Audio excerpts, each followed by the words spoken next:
Retro. And welcome everybody to another episode of the Animanicast. We should have gone to the museum I wanted to visit. Wacko, that was an all-you-can-eat buffet. Exactly, a food museum.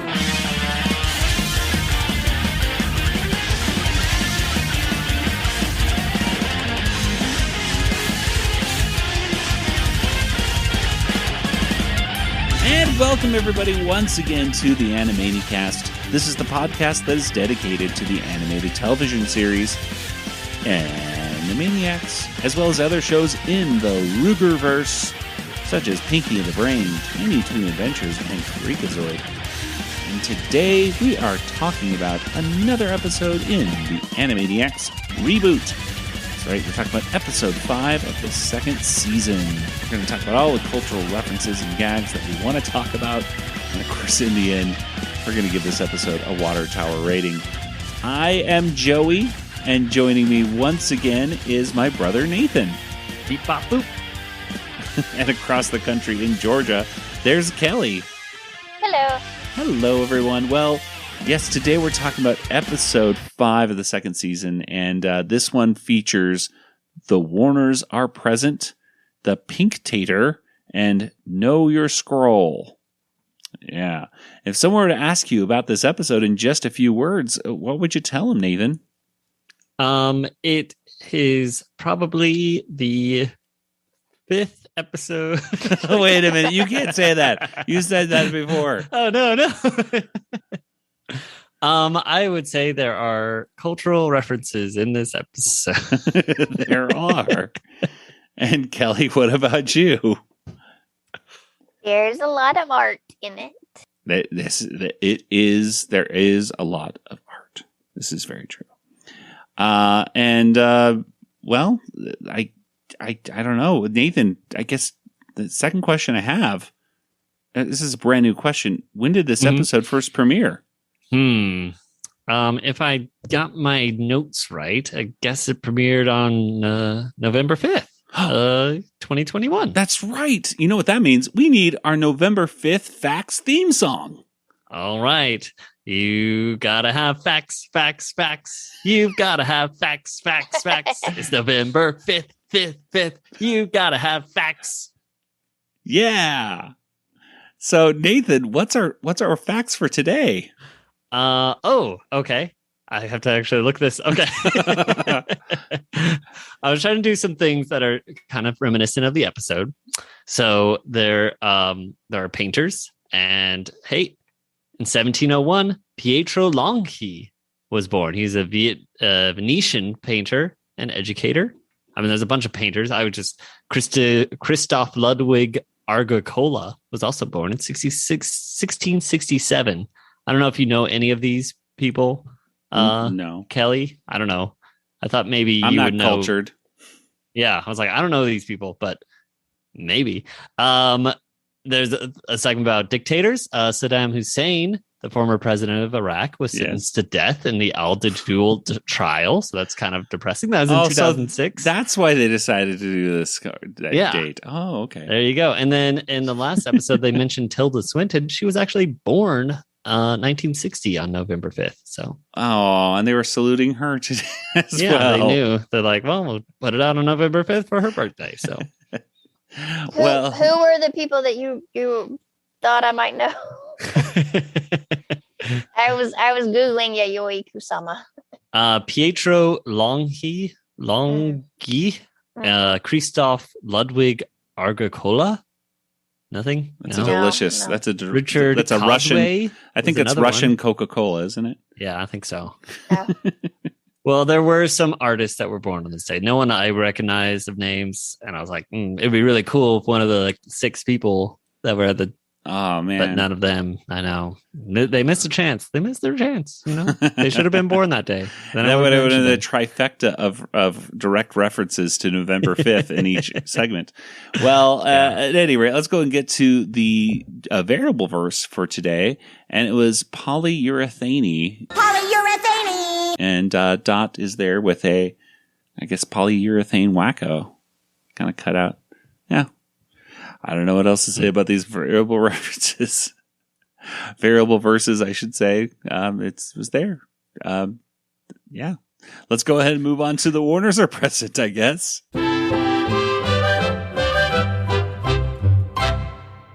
And The Warners Are Present was written by Kathleen Chen and Brian Polk. It was directed by Brett Barron. And Kelly, why don't you tell us what happens here in The Warners Are Present?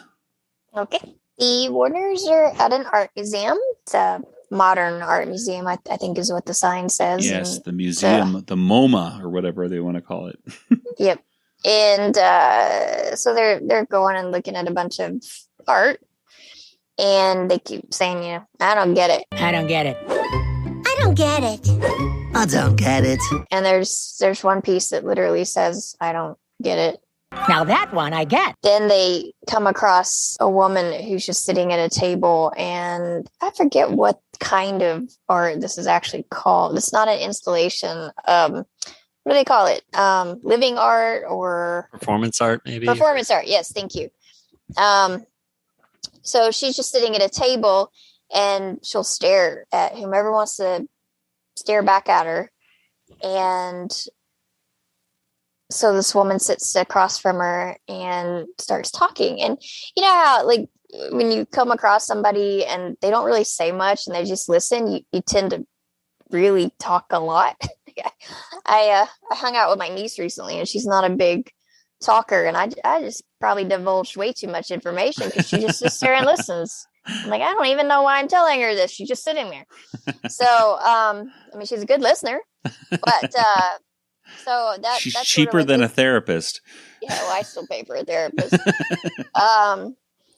So that's what this woman is essentially doing. I mean, I don't know if it's her intent, but she just wants to do some art, and she just sits there. And so this woman's talking about how she's got some time off work because all the animals got loose. And of course, my husband thinks it's my fault because I taught one little monkey how to open his cage. I didn't know he was going to teach the other monkeys.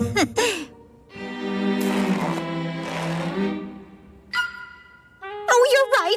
I did it because I'm in love with that monkey and I should leave my husband. It just gets more and more dramatic the longer she starts talking. And then the Warners sit down and they're trying to get her to react and, kind of confused about what all's going on. And she just sits there. She's like, so they're like, what's wrong with her? And they treat her like a car and lift up the chair she's on and look down her throat. I see what the problem is. Oh, no. What's it gonna cost me? Your problem is she's not a car. I knew they gave me a lemon. Nope, she's not a lemon either. So they end up kind of just talking about things that are sort of confusing. We're just silly kids with silly thoughts. Like, I don't know, what was the best thing before sliced bread? And why do they have interstate highways in Hawaii? And why do we take the bus when the bus is the one taking us? And how come the letter W is called W, but the letter M isn't called double N? Good question, Wacko. And if you ate pasta and antipasta, wouldn't a black hole open in your stomach? And why is mixed fruit called a fruit salad, but mixed cheese is called a cheese board? It kind of sounded like a bad Jerry Seinfeld routine. Yeah, You ever notice why? Why do they call them grapes and nuts? It's like, no grapes, no nuts. Yeah, and it's like, why this and why that? And why this? Why that? Wally Llama. Yeah.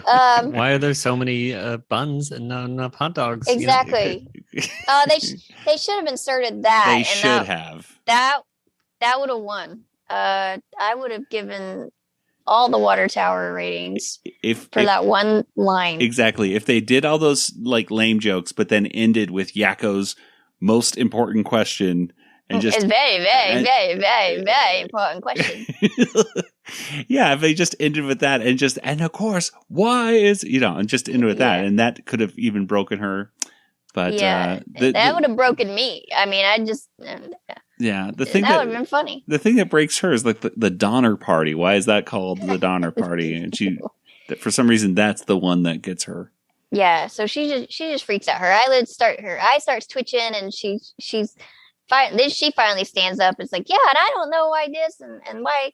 And so the docent is freaking out. She passes out when this woman just gets up and starts talking, because it ruins the whole art.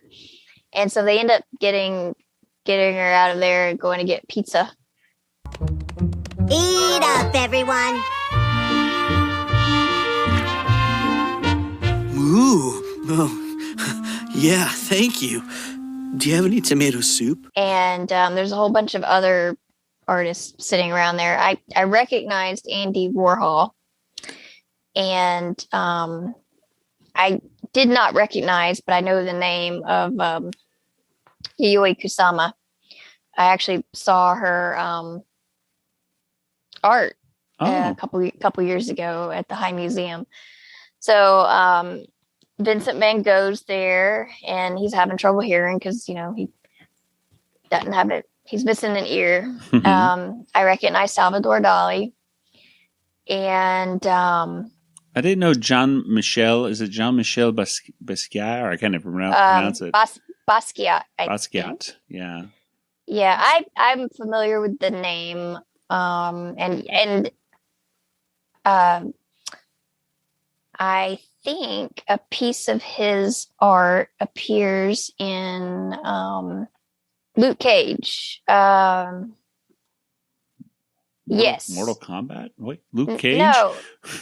Yeah, the Marvel. Oh, that Luke Cage. Oh, not Luke Cage. Is it Luke? Is that what that was? His name's Luke Cage. Okay. Who's Johnny? I'm thinking of Johnny Cage from Mortal Kombat. I'm like, who's the Cage guy from? Okay. Yeah. Luke Cage. Yeah. That's right. I remember that. Yeah. So Our man. one of his pieces features prominently in the show. Oh, okay. I don't know the name of the piece, but I did. That's how I kind of remembered the name of the artist when I looked it up originally when I saw the show. And then they're talking to Frida Kahlo, and they refer to Diego Rivera as Frida Kahlo's husband. Yes. And of course they were famous artists. And then at the end, the Warners kind of turn into a puddle and rematerialize, but you can't see the face. And they're like, oh no, they're Banksy.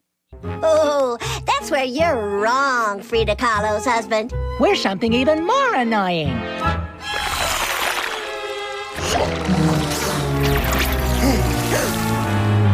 It's Banksy! So, who does street art, and I guess still nobody knows the identity, or... I mean, some people gotta know. Some people do, but it's kind of like, if you know not to let them, you know what I mean? Like, yeah, if you know, you got to be cool and not let other people know. And there was something, I'm trying to remember, there was an auction where there was a Banksy piece that was sold, but it was shredded. Like they ran it through a shredder. Yes. Right? Banksy had this, one of his pieces up for auction, and it was sold. And as soon as it was sold, it was programmed to, in the frame itself, there was a paper shredder. Oh, that's right. Yeah. So it started running through. I think they stopped it maybe halfway. It stopped itself. It stopped itself. It was something malfunctioned. It was supposed to shred all the way. Oh, okay. I thought that was part of the. No, it was supposed to shred it completely, but after the person paid like millions. It probably is worth more because of the fact that it got shredded halfway through. Now it's probably a really good deal, and that was like they could probably sell it for twice what they paid for. It certainly made headlines. Well, it was his most famous. Yeah. I mean, it right away became his most famous piece right there because everyone was talking about it. So that's got to make the value go up a lot. Yeah, pretty cool. But Banksy, he's I guess just recently Christopher Walken actually destroyed a Banksy piece in a movie or something. Oh, yeah, I didn't read the article, but I saw the headline as I was scrolling by. There's some rat or something, and he's in the scene. He paints over it or destroys it, and it was actually a real Banksy thing. So there you go. Can you do a Christopher Walken impression? I destroyed a Banksy. I don't know. I could. That's a horrible impression. No, it's pretty good. I could do fast ship. You never heard of a Millennium Falcon. there's some obviously a lot of art references in this one right here. There's Daffy Duck makes a quick cameo. Some people were really freaking out about that. I thought it was like, oh, Daffy Duck. Finally, some real art. At least someone appreciates my exquisite physique. It's kind of maybe a reference to Garage Sale of the Century, because Wacko does a similar deal with his neck. Remember when he was like lifting up, I think, the whole garage? You pull on his tail and his head gets longer. Yeah, a little jack right there comes up. Hey, everybody. Just a side note right here when it comes to this whole Wacko's neck with the tire jack thing. It's actually not a reference to Garage Sale of the Century. It's all just a coincidence. Gabe Swar was talking about this moment on Twitter, and we asked him if it was a reference to Garage Sale of the Century or just a coincidence, and he said it was just a coincidence. So it's still a good gag, but no real connection. We mentioned the artists and everything. I guess one of the cool things was that Andy Warhol was asking for tomato soup in reference to his tomato soup can painting. The pop art. Yeah, exactly. So there was some stuff there. Some people were thinking that the Shia LaBeouf's thing back in 2014. I know. Yeah, that was me. I thought that. Nathan, I wrote this. Yeah, but Shia LaBeouf did have a very similar kind of thing where he was the art, and people would come in and you talk to him. I think he did it. He had a bag over his head. But still, but it's done. I think with other artists as well. I think they've art. Hey, modern art. Who's to say what it is? But yeah. Do you know who Marina Abramovic is? I do not. Okay, because I read that it might be a reference to her, and I was like, maybe. So the artists themselves, whose name in the cartoon is Athena Odstankovic, Odstoko, I can't even say it, might be a parody of Marina Abramovic. Yeah, I thought she just looked like Rasputin from Animaniacs, because she was dressed very similar to Rasputin. Oh. I'll send a picture of you. No, okay. But it looks a lot like cleaning the mirror or something like that. So, all right. Well, interesting tidbit. Speaking of art, so I was at that convention recently, and Peter Weller, who plays RoboCop, spent basically his whole panel talking about the history of art. Wow. And so I went up to him, and my boyfriend was getting an autograph and picture, and he told Peter Weller that I'm a big art fan. He's asked what kind of art I like, and I told him pre-Raphaelites, and he's like, "Oh, you're a romantic. And he's like, most people like that impressionism stuff, but and it was just so fascinating to kind of mentioning or just even referencing pre-Raphaelite art with RoboCop. Yes, so it was interesting, but man, he knows a lot. He is a wealth of information. I think he holds degrees in it, advanced degrees. So fascinating man. He didn't hardly speak about RoboCop at all, which was so funny. Nathan has sent a picture of the artist that apparently is being parodied, who I can't even say her name. Nathan, can you say it again? Oh, Marina Abramovic. Yes, it does. I think it's definitely a parody of her. She looks... In 2010, she did a thing at MoMA where she sat down at a table and people would sit across from her. There you go. Oh, yeah, she looks familiar. Yeah, so there you go. There you go. One of the things that I totally missed, which is, I guess, the pictures at Modest Mussorgsky's pictures at an exhibition, Promenade #1 Nomus. Is the card music cartoon for this, which is the same music that's used in Hooked on a Ceiling in the original series. So I missed that. I don't know how I did, but I shouldn't have. But let's talk about any other things that we liked. Nathan, anything in this that stood out that you liked? I liked seeing Ralph. he was in the thing. I liked that. That was the one joke that actually made me chuckle in this first segment. Was the stuff that was just on his shirt that surprised me, and that was funny to see. Oh, look, it's mixed media. Oil and vinegar from a sub sandwich. I'm not art. It was the only art they liked, and I was like, yeah, that's cute. And I don't know. That's about it. I was a little uncomfortable that they kept touching the artist as she was trying to, because I'm like, she's doing her art thing. Like, don't touch. Like, you don't touch. She didn't give consent. Yeah, exactly. And I mean, it's mostly the fault of the person standing there. Like, she waited so long before she's like, oh, hey, don't touch the art. Yeah. She waited way too long to do anything, Mm. So I blame her. But yeah, I mean, I thought it was fine. It did remind me a little of Wally Llama. And but it was cute. All right, Kelly, anything else that you noticed that you wanted to say was cool? I think I mentioned all the artists and everything that I could think of. So nothing else. Well, I learned that a food museum is a buffet. That was something that was interesting. I thought that the animation on the Warners was a lot better in this one than the Sour 16 segment that we saw before. Especially in the last week's. Yeah, especially in this segment where Yakko is talking about we're not as sophisticated, and just the movement of his face and everything like that looked really cool.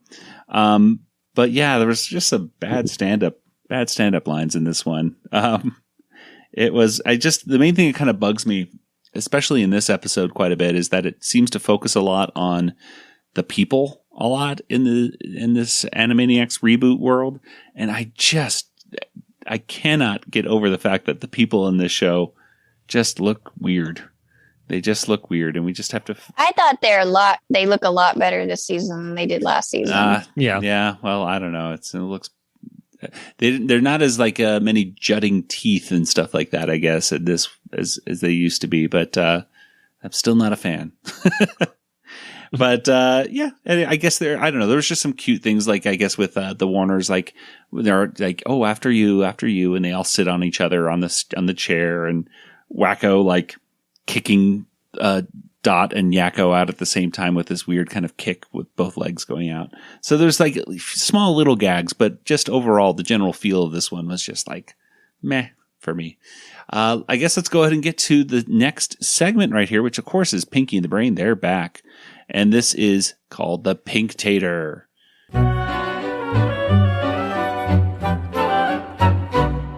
And the Pinktator was written by Brad DePrima and it was directed by Brett Varon. Nathan, what happens here in the Pinktator? Okay, well, Pinky is having trouble holding up the satellite dish for the brain, and oh no, he dropped it. The plan is ruined, but it turns out that the plan was actually to have Pinky be distracted with some menial task that had nothing to do with the actual plan. So the actual plan is still on hand. All right. That satellite dish was inconsequential to my plan. By assigning you a pointless menial task, I avert the risk of you interfering with my work. Hey, God, Brain, that's genius. Yes. The actual plan is to go to the dictators' ball or whatever it's called.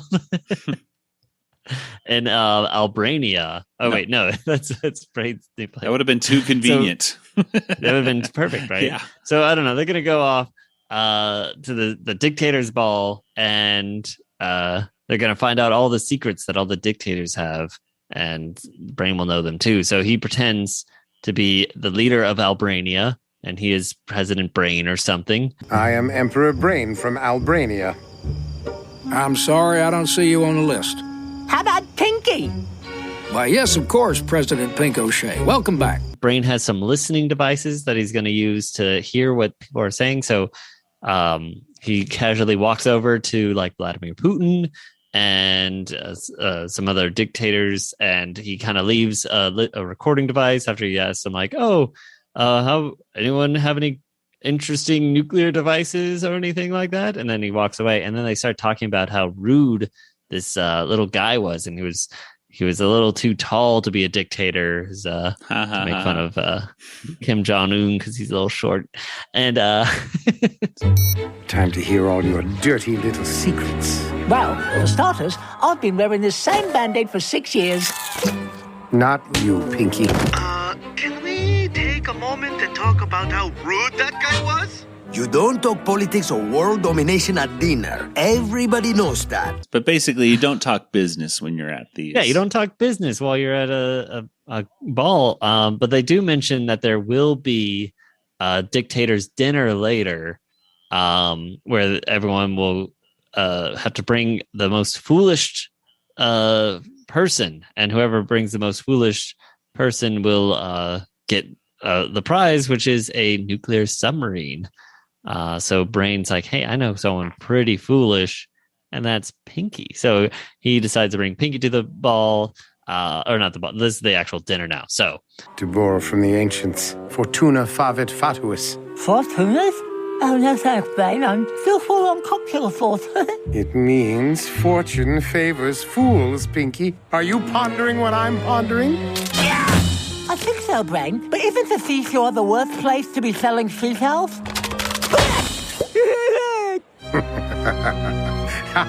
Yes, Pinky, exactly. Just like that.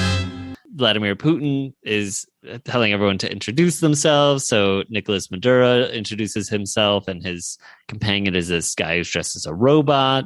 This is my very special guest, Rodrigo. He thinks he is robot. I was told this was a costume party. He is talking words, but all I hear is beep, boop, boop. Kim Jong-un has brought a ghost. I don't know why she would be foolish, but whatever.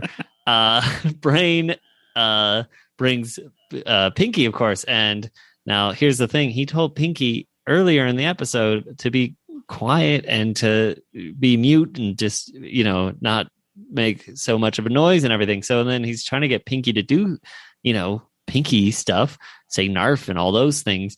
But he's just saying one word responses and acting very normal. And Brain's like, well, tell him about the time we tried to take over the world and you switched out the cards on for the greatest movie, and then Pinky's like, oh yeah. And then he starts talking about other things, like when Brain made a robot that was smarter than him. He made a female mouse that was smarter than him. A female. And getting locked into a car. All the other dictators are laughing at this, and they're like, all right, we know who the winner is. Pinky has brought the most foolish guest with him, and Brain's all upset because he, and then he starts insulting everyone at the table.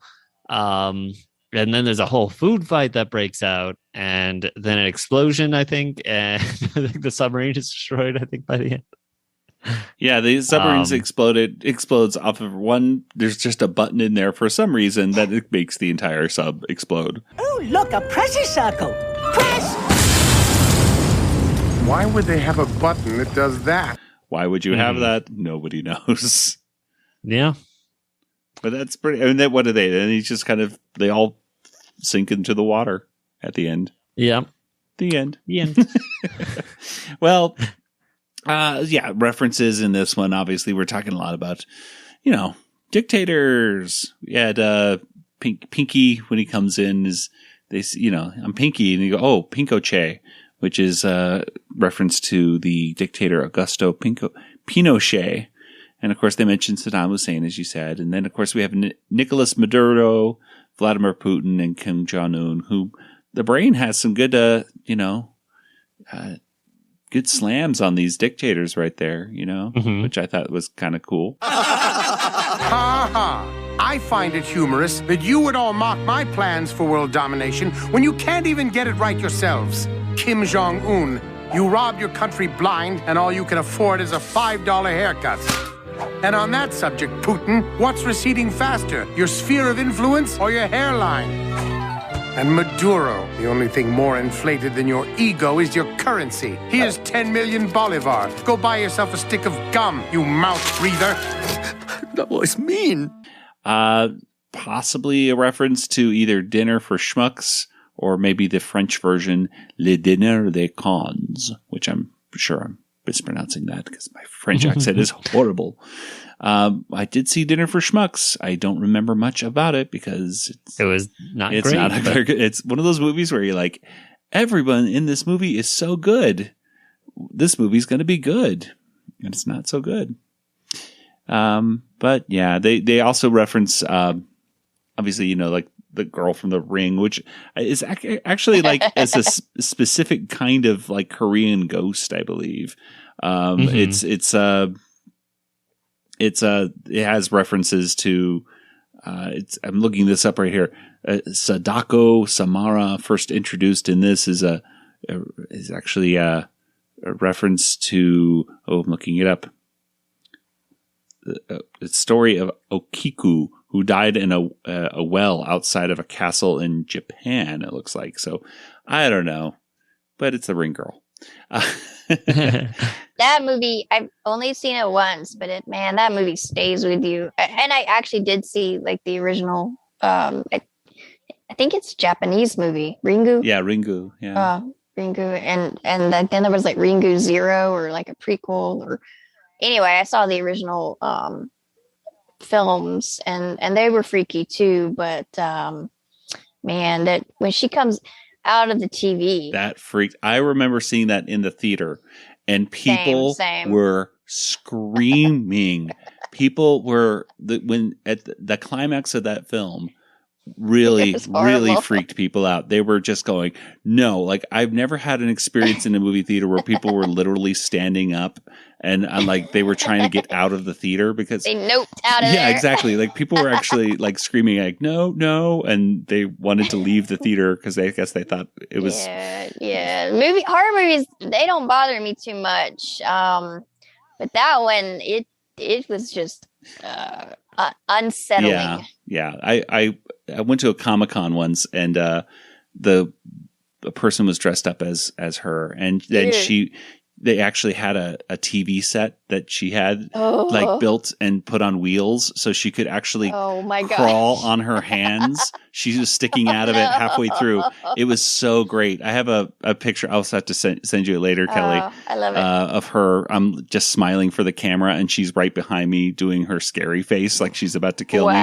It's hilarious. Anyway, they also reference a lot of almost all the references are also to previous episodes of Pinky and the Brain in our previous segments from the first season of the reboot, which I kind of was hoping they were going to reference something from the original series as well, but they didn't. It was all. But the dictators certainly thought those segments were hilarious based upon Pinky's description.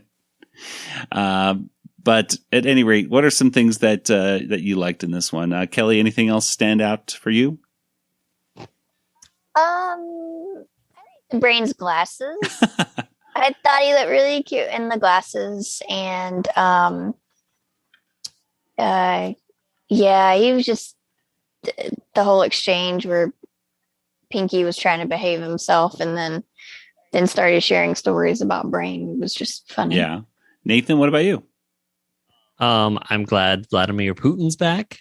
Remember when we last saw him in the Russian one, Animaniacs, played by the same actor, Anthony Carrigan. Did you recognize his voice? Oh, from Barry.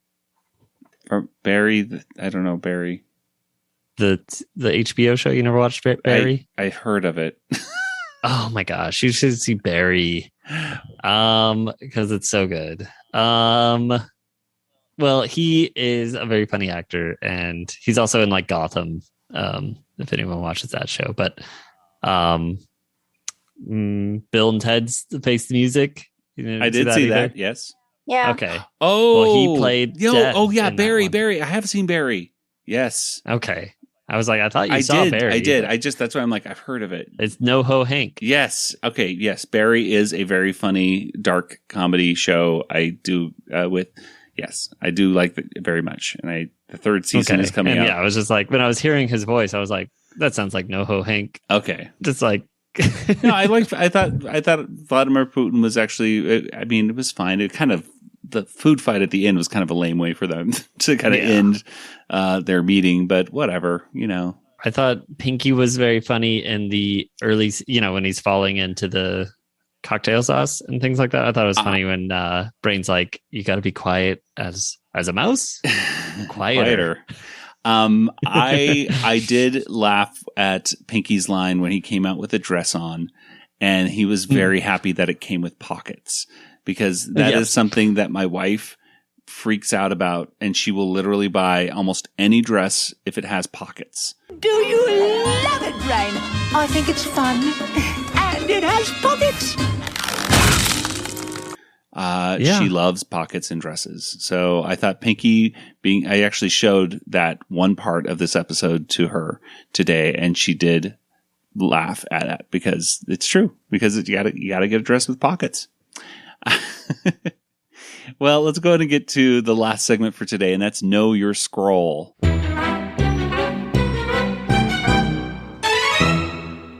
And Know Your Scroll was written by James Butler and it was directed by Brett Varon. And well, in this one, the Warners they're on a new streaming service. The company picnic has been canceled because it's raining, so they decided to go on to WebPix, which is just like a certain other service that they won't say because they're on Hulu. Guess we could just watch WebPix until the weather clears up. WebPix? Is that like Netflix? Exactly. It's a streaming service loaded with thousands of the world's finest TV shows and movies. But it's set up, of course, like Netflix, and anything on there has got to be great, right? Well, cue their attempt here to do kind of a variety sketch. So we have some different kinds of things they could watch. They could watch Peep, which is they show a trailer of it. It's like Little Bo Peep. It's just walking through the forest. That actually looks pretty good. Yeah, well, it had I would watch that. It had the epic voice guy. I forget his exact name here. I'm sure it's in a world. So John Bailey, I think he's the epic voice guy, is how he's known on YouTube and stuff like that. So he does a great job with this Peep trailer. But now they're back for revenge. But I guess it's Bo Peep fighting off sheep like Kill Bill or something. But it's much more bloody. It's kind of crazy. And then they have a comedy special because Wacko says those are good. And there's this guy called Mr. Relatable who just says, I have kids. And everyone says, I have kids. They're rolling in the aisles. They're laughing. They think it's so funny. This guy has kids. Then there's Dates on a Plane, which is like a reality show where people meet each other on a plane. And if you don't find love, you get kicked off the plane. Luckily, they give you a parachute. And then there's the Too Much, I think is what the translation was for this show. I think it's a foreign show from Japan. And this is the one that they spend a lot of time on, which is a story about a woman in an office, and she's upset that she has a horrible job, but she sees this cute guy. Eventually, the cute guy comes up to her and says he's a time cop, and you need to come with me because I'm your great-great-grandson. And the guy she goes, who do I marry? It's the boss that is literally like the worst boss, who's like, doesn't he spit on her or spits on the work that she has to do? He spits on the work. Yeah, it's really gross. So she says, I'll never marry him, which makes the time cop disappear, like Back to the Future. That's funny. But that's, that's pretty much it, I guess, right? I mean, I honestly forget how this segment ends. How does this? They keep scrolling through and they're that's right. This is setting up dates for homicide. Okay, so now I remember. They keep scrolling through without actually. So they keep scrolling through, and then it goes to black, and then I'm like, okay, this segment's done. Then it comes back, and it shows them with bloodshot eyes that they still haven't found anything to watch. Then it goes to kids watching Animaniacs, saying, "Should we watch Animaniacs?" And then they say, "No." That show's way too meta. I get it. Yeah. But did you get it? Did you get it? But Did you get it? Did you get it though? Did you want it? Yeah. Well, anyway, the Warners say. I mean, I get it, but I don't get it. I don't get why that's supposed to be funny. Or I guess I don't know. I didn't like it. This to me felt like Rick and Morty. But I was thinking. But the Rick and Morty ones, when they flip channels, it's actually funny. Or maybe, but again, I thought Dates on a Plane was funny. Yeah, it wasn't it wasn't unfunny. You know, I liked about Rick and Morty is funnier. Yeah, what I liked about Dates on a Plane was at least they were trying to get good representation in it. Like there was some, multiracial and same-sex couples and stuff like that, being represented, which I was like, oh, that's cool. But I don't know. To me, all three or four things they were showing felt they were just focusing on humans, except for the Bo Peep one, which was so fine. But the other three of them kind of felt like Saturday Night Live sketches to me that just weren't that funny. And again, like I said before, I'm not a fan of the human designs in this show. And when you just say, look at these people, I'm already going to be kind of turned off because I don't like the way they look to begin with. But what did you, that's all my complaints out of the way. What are some things that you guys liked about this? You guys mentioned, the dates on the plane, something you enjoyed. The Peep trailer was amazing. And I loved the way they wrote Peep out with those slashes. Yes. Mm-hmm. That was cool. And, like I said, I mentioned Dates on a Plane because I would watch a show where people have to jump out of airplanes. I would actually see that. Yeah, as well. You know what? It would be exciting. I will say yes. That would be a really exciting, weird show. But the only trick is they have to keep the plane in air and they have to fuel it with one of those I think it's military planes. It's a time limit thing too. Ooh, like speed dating too. 2 to 4 hours. Yeah, exactly. You know what? Forget the cartoon. Let's pitch this to Netflix for real. Yeah. For real, yeah. And they're like, where did you come up with this idea? I go, I don't know. No, I had a dream. Came to me in a vision. Nathan, anything else you liked from this little last segment here? I liked all the movie. I kept pausing it to see all the movies that were showing up on WebPix. So they had Gun Smash Scream and Fisherman's Wife's Ghost. Do you remember those movies? No, but that's slightly. They were in Future Brain. Oh, really? Yeah, wow. They were nominated up against Brain's movie, A Beautiful Brain, which was also available to watch on WebPix. They also had a screenshot from The Rock and Riverboat 3D from Manny Manspreader. Just real quick, you're like, oh, yeah. I recognize one that I tried to burn out of my brain. Okay, no wonder. Yeah, but no, he's there. You see The Rock. I was like, I recognize that. All right, nice little Easter eggs there. Yeah, they had Steve Martin with an arrow in the head. They had the guy from last week's episode where Brain set him on fire or whatever, where he was trying to find the balls. Yeah, that guy. Yeah, I was like, why is he in WebPix? Maybe it was a documentary about one of those documentaries about how that incident. Yeah. Well, I mean, the time when the most people ever won. I mean, it has to be a documentary. That would be a documentary. So that'd be interesting. Well, you found a lot more things to enjoy from this one. Okay. All right. Yeah. Tilda Swinton, they named her. That's too, true. So I needed to make sure. I heard they're doing an American version starring Tilda Swinton as the computer she spilled tea on. Now that's just typecasting. Which typecasting, I wasn't quite sure if that was typecasting because it's like a type, with the keyboard, or just because she's like a robot, which I guess either way. Yeah. I think she was supposed to be playing the computer too. Yeah. So I think it was typecasted because she looks like a computer. She doesn't look like a computer, though. She might act like a computer. I don't know. I don't know. She could look like a computer if she wanted to because she transforms for every role. Much range. Yes. Yeah. I don't know. I enjoyed it. I thought I liked all the segments, I think, except for the Mr. Relatable one. Yeah. I wish they was the only one that I was just like, I'm not enjoying this. I don't think it's very funny. But I liked Dates on a Plane, the Too Much, and Peep. All right. Well, let's go ahead and get to our Water Tower rating. And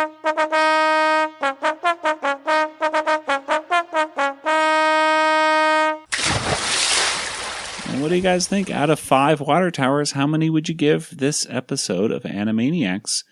Nathan, let's start with you. Ooh, okay. I'm gonna give it 3.5. Because I enjoyed the Pinky the Brain one. I laughed when Pinky whispered a mouse. Every time I heard it, it made me laugh for some reason. And there was lots of cultural references that I didn't know before seeing it. And there was some fun Easter eggs if you're willing to pause the show and everything. So yeah, 3.5. All right. And Kelly, what about you? I'm also going to give it 3.5. I really enjoyed the art references, and I thought Pinky and the Brain was really funny. So I thought it was 2 pretty strong segments. All right. And I will give it a 2.5 because, you guys don't need to hear all the reasons. I already moaned and griped enough in this one about it. Why? I just wished it was funny. That's funnier, I suppose, because there are some moments that are great. Beep Bop Boop was hilarious. Oh man, I'm gonna put that on the quotes. Animaniacs quotes. I just like when he's laughing and then he says Beep Bop Boop as it. Okay, I don't know. Yeah, I don't know. There's something about the flow of some of these episodes that just kind of throws me off. That I will find funnier stuff maybe the second or third time watching it. But it's just when 80 to 90% of the stuff is stuff that I don't find funny. The 10% that does gets kind of lost in the not funny stuff for me. I don't know. But at any rate, that's what we thought. But let's go ahead and get to our contact information. Kelly, where can people find you online? I'm on Twitter, Yoda Princess, YODAPRNCSS, or email me, Kelly@BigShinyRobot.com. All right, and Nathan, what about you? I'm also on Twitter, Yoda Princess. Oh, wait. No, Django FT, that's me. All right, and as for the Animanicast, we're on Facebook and Twitter and Instagram and other social things. And, of course, we're a proud member of the Retro Zap Podcast Network. You can check out RetroZap.com. Check out all the great podcasts and articles over there. And, of course, you can join the Retro Zap Discord server by going to discord.animanicast.com, and that'll give you the welcome link to go right in there to join the conversation about Animaniacs or anything else. And if you're a fan of our show and you'd like to support us and get some great bonus content such as creator commentaries and decals and signed trading cards with the signature of the creator of Animaniacs, Tom Ruger, head on over to patreon.com/Animanicast. You could become a patron, support our show, and get great content. Wow. Well, that'll do it for today's episode. So for Nathan and Kelly, this is Joey saying good night, everybody. Good night, everybody. Good night, everybody. This podcast is not endorsed by Warner Brothers or Amblin Entertainment and is intended for entertainment and information purposes only. Animaniacs, Tiny Toon Adventures, Freakazoid, the Warner Brothers logo, all names, pictures, and sounds are registered trademarks and or copyrights of their respective trademark and copyright holders. All original content of this podcast is the intellectual property of the Animanicast unless otherwise indicated.